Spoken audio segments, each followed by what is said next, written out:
pelajaran atau memulai pelajaran pada pertemuan kali ini, mungkin bisa berdoa menurut agama dan kepercayaan masing-masing. Mungkin dari ketua kelas atau perwakilan kelas bisa dipimpin. Monggo. Teman-teman, sebelum mulai belajar hari ini, kita berdoa terlebih dahulu. Berdoa dimulai.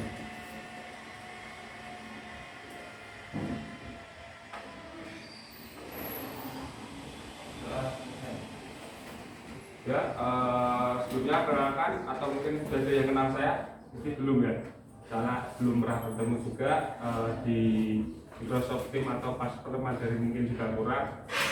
Mungkin perkenalkan, saya Muhammad Nizar Indra, bisa dipanggil dengan Mas Nizar atau mungkin sebutan dari kalian bisa Pak atau Monggo terserah.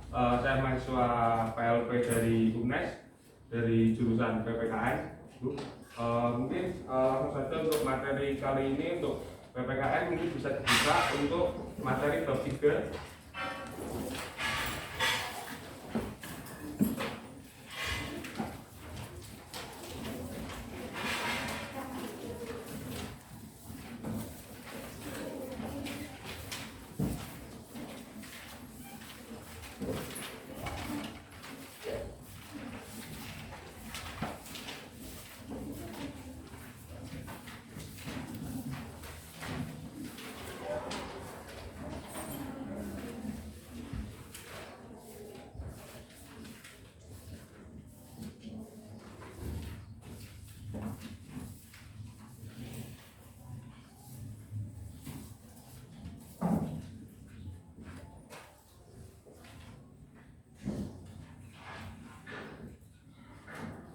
Sebelumnya yang sudah tahu untuk materi bab 3 ini atau mungkin di bab 3 perumusan dan pengesahan Undang-Undang tahun 1945.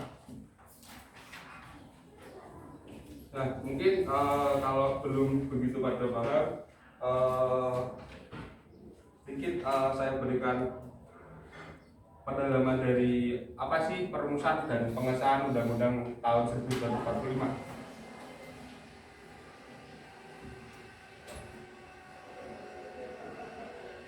Perumusan dan pengesahan Undang-Undang tahun 1945 itu adalah sebuah perumusan dan pengesahan sebuah konstitusi atau sebuah undang-undang yang untuk nantinya di suatu negara itu mempunyai pedomannya seperti itu. Nah, itu bisa kalian buka di halaman 64.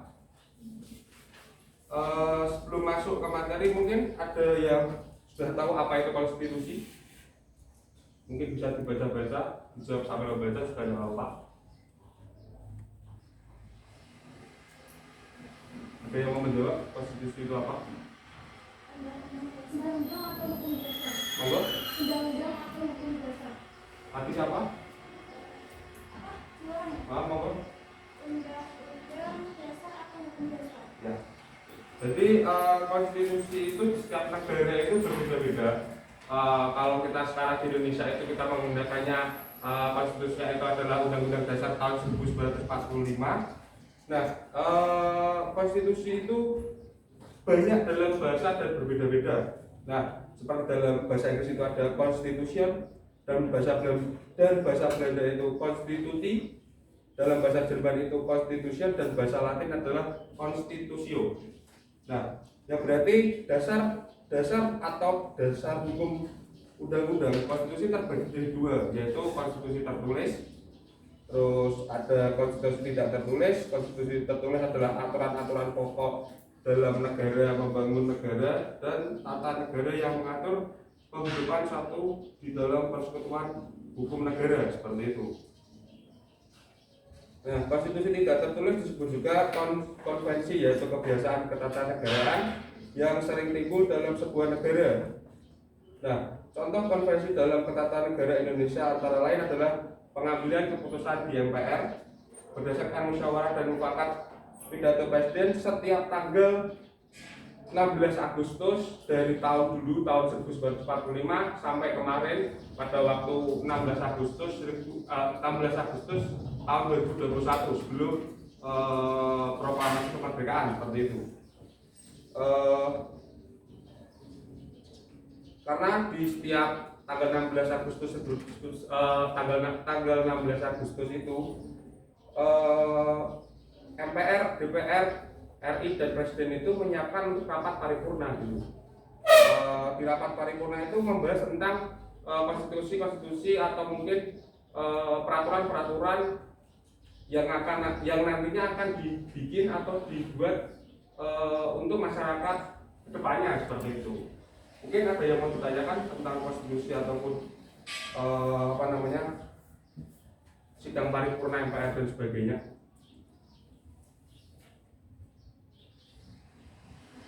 Nah, kalau nggak ada mungkin langsung saja.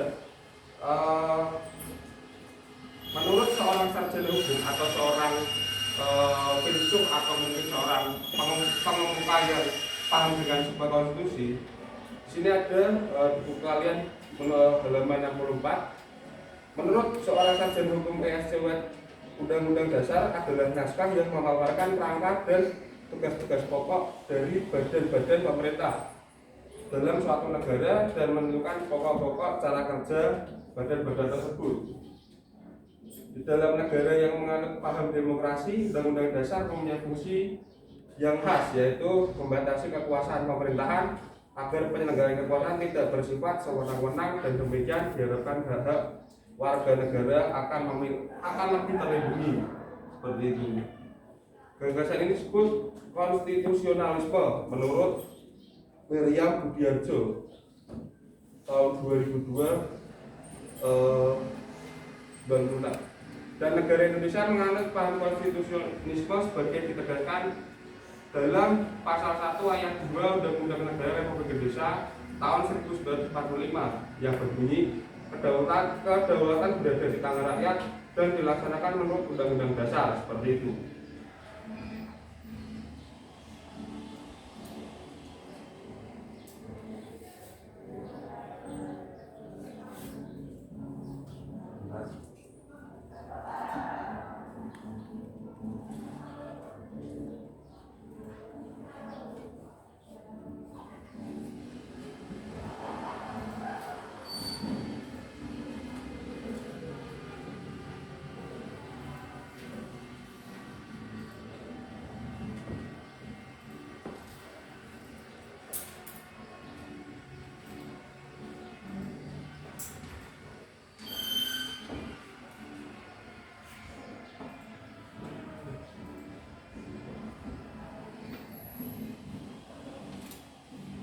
Ini ada yang sudah tahu untuk sejarah perumusan Undang-Undang Dasar tahun 1945. Nah, Undang-Undang Dasar tahun 1945 itu diambil dari Piagam Jakarta yang ditetapkan tanggal 18 Agustus tahun 1945. Mungkin ada yang tahu ketua PPKI? Itu materi kalian bab 1 kemarin. Soekarno, ya betul. Mungkin diketuai oleh Pak Soekarno, dan itu adalah PPKI adalah suatu lembaga atau suatu organisasi yang menggantikan BPUPKI pada saat itu. Mungkin ada yang tahu kenapa BPUPKI itu diganti oleh PPKI?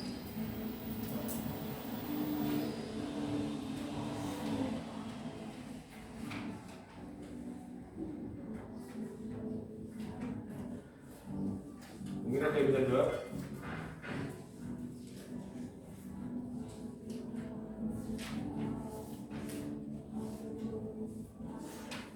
Nah, sebagai pengganti BPUPKI, PPKI itu langsung menggelarkan sidang setelah proklamasi kemerdekaan 1945 dan pengesahan Undang-Undang 1945 itu kembali dikukuhkan oleh KNIP tanggal 29 Agustus. Nah, ada yang tahu KNIP itu apa? Singkatan dari apa?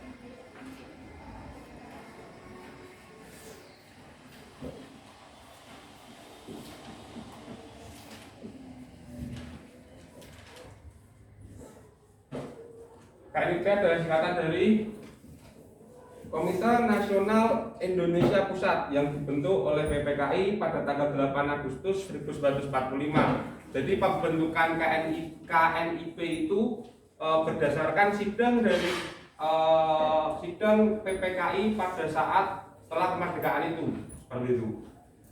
Nah, dan konstitusi itu bukan undang-undang biasa juga, jadi tidak bisa ditetapkan oleh lembaga legislatif biasa seperti itu.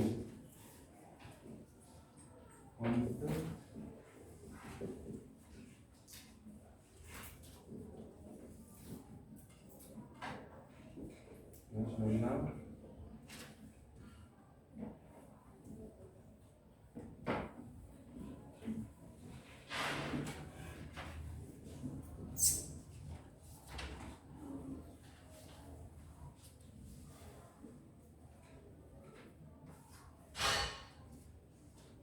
dan ada kronologi atau alur dari perumusan Undang-Undang Dasar pada sidang kedua BPUPKI tanggal 10 sampai 16 Juli 1945. Nah, di tanggal 10 Juli 1945 itu laporan panitia kecil tentang rancangan pembukaan hukum dasar pembahasan awal tentang bentuk negara dan batas negara, dan itu menemui sebuah atau memberikan seperti ZEE atau zona ekonomi eksklusif, yang dimana zona ekonomi eksklusif itu berlaku sampai saat ini untuk Indonesia, dan itu tujuannya untuk menjaga NKRI agar laut Indonesia itu tidak semena-mena diakui oleh negara lain. Contoh-contoh kemarin itu banyak sekali negara Cina ataupun negara Malaysia, mereka mengambil sumber daya atau mereka mengambil ikan di daerah wilayah Natuna atau wilayah Indonesia kita gitu. Dan juga kemarin juga beberapa bulan yang lalu banyak informasi atau berita yang dimana kan Cina ataupun Malaysia mengakui pulau-pulau yang ada, pulau-pulau Indonesia yang diakui oleh mereka gitu, karena itu tidak terjangkau oleh militer kita atau pengawasan dalam militer kita seperti itu. Jadi makanya kenapa ada ZEE atau zona ekonomi eksklusif, karena itu adalah hak dari kita warga Indonesia, dan juga hak dari untuk masyarakat Indonesia untuk mengakui itu semua seperti itu. Jadi dan bentuk negara kita itu saat ini adalah negara demokrasi gitu. Jadi kenapa kita mempunyai bentuk negara demokrasi? Dikarenakan kita dulunya Indonesia itu terbentuk semuanya atau bisa menjadi utuh sekarang Indonesia, sebelumnya itu banyak kerajaan-kerajaan dan sebagainya, itu karena Indonesia mau untuk bersatu dan menjadikan suatu negara yang besar dan bisa nantinya untuk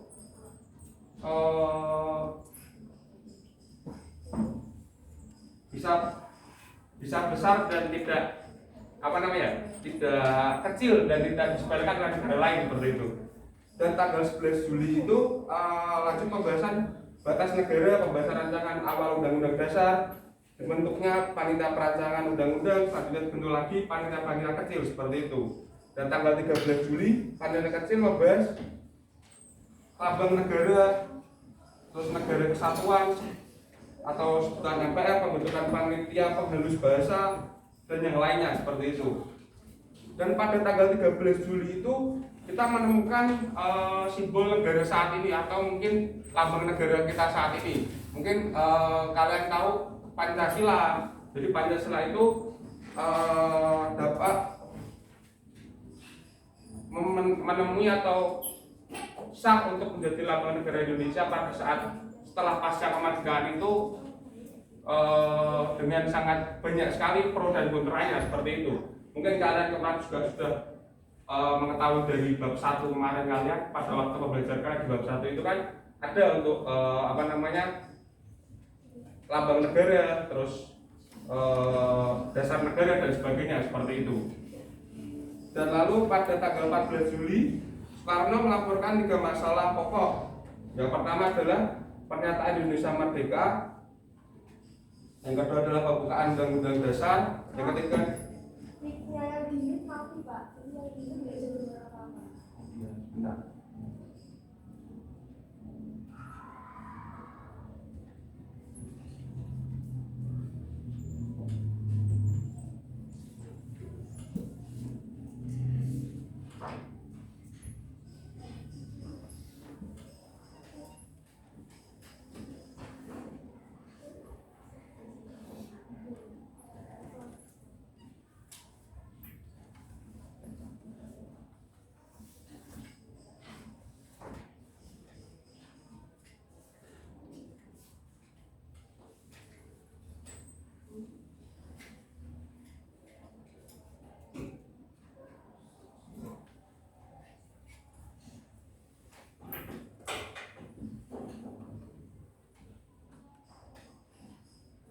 Selanjutnya ada tanggal 15 Juli, yaitu Pak Soekarno atau Presiden kita pada waktu itu memberikan penjelasan tentang tanggapan Muhammad Hatta, Mr. Supomo untuk menjelaskan hakikat undang-undang dan orang terperinci dari undang-undang dasar itu sendiri, seperti itu.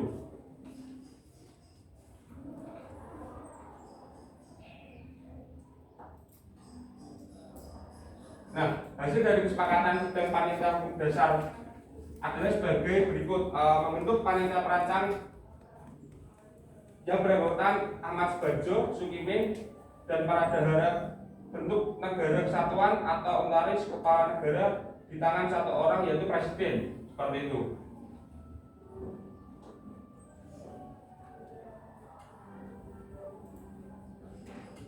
Mungkin ada yang tahu BPUPKI itu dibubarkan oleh Pak Soekarno itu pada tanggal berapa?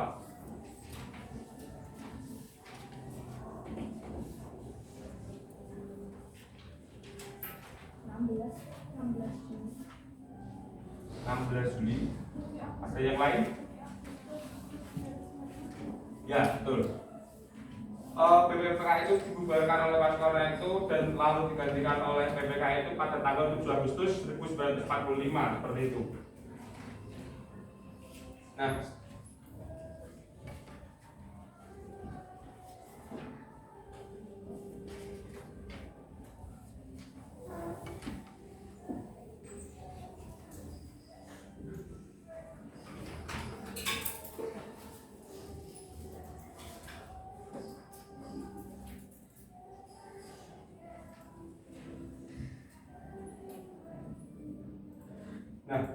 ada beberapa arti penting di Undang-Undang Dasar Negara UUD 1945, yaitu ada di alinea pertama, yaitu menjelaskan arti penting suatu kemerdekaan. Jadi alinea pertama dari Undang-Undang Dasar 1945 itu adalah hal menjelaskan bagaimana pentingnya suatu negara itu merdeka untuk mencapai suatu tujuan bersama, seperti itu. Dan yang kedua, ada yang kedua yang menjelaskan arti penting cita-cita bangsa bahwa persatuan, kedaulatan, keadilan, dan kemakmuran adalah hal lain yang perlu diwujudkan. Jadi cita-cita itu penting, bukan hanya cita-cita pribadi kita, tapi cita-cita di suatu negara atau mungkin negara Indonesia ini pun penting buat kita semua, karena tanpanya ada cita-cita mungkin negara kita tidak akan bisa sampai saat ini, ya gitu loh. Nah, selanjutnya alinea ketiga itu adalah menjelaskan pernyataan kemerdekaan bangsa Indonesia. Jadi seperti mendeklarasikan ke semua negara bahwa Indonesia itu sudah merdeka, seperti itu loh.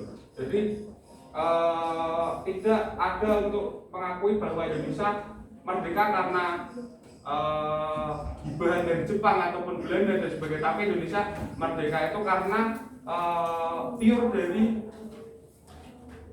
dari rakyat kita sendiri, rakyat Indonesia itu sendiri untuk merdeka, seperti itu. Dan yang selanjutnya adalah alinea keempat, negara Indonesia yang merdeka harus dapat melindungi segenap bangsa Indonesia dan seluruh tumpah darah Indonesia. Dan untuk memajukan kesejahteraan umum, ikut melaksanakan ketertiban dunia yang berdasarkan kemerdekaan, perdamaian abadi dan keadilan sosial. Jadi piala ini keempat itu adalah cakupan keseluruhan dan cakupan dari tadi cita-cita kita itu ingin ke tujuan yang mana gitu loh. Sebenarnya kita harus mencapai semuanya, keadilan sosial, kita juga harus berketuhanan, kita juga harus memajukan kesejahteraan masyarakat kita itu sendiri, seperti itu. Mungkin ada yang mau ditanyakan untuk sebelum saya untuk mengakhiri di pembelajaran ini. Mungkin ada yang kurang jelas dan sebagainya. Pak, yang ini masih belum kedengeran Pak, kasihan. Katanya mereka nggak apa-apa. Tadi saya juga udah ngirim PPT di di situ, nanti bisa dibaca-baca PPT-nya seperti itu. Sama mereka berkutat juga. Oh ya.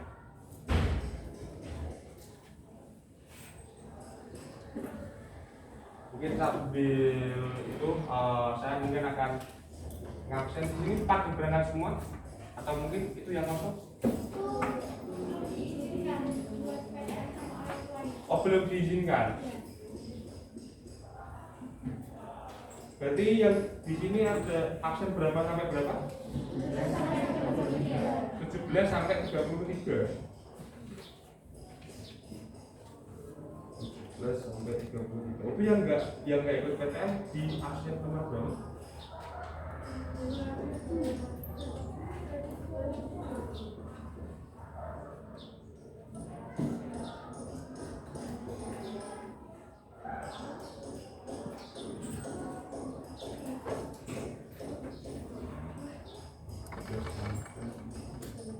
Jadi yang absen 22 atas nama Karisma Cendika Saputra tidak bisa ikut ya?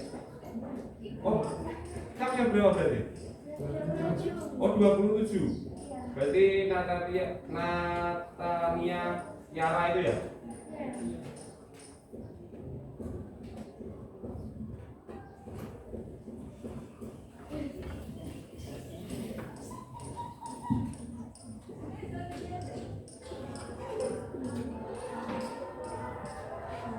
Ini ada semua ya.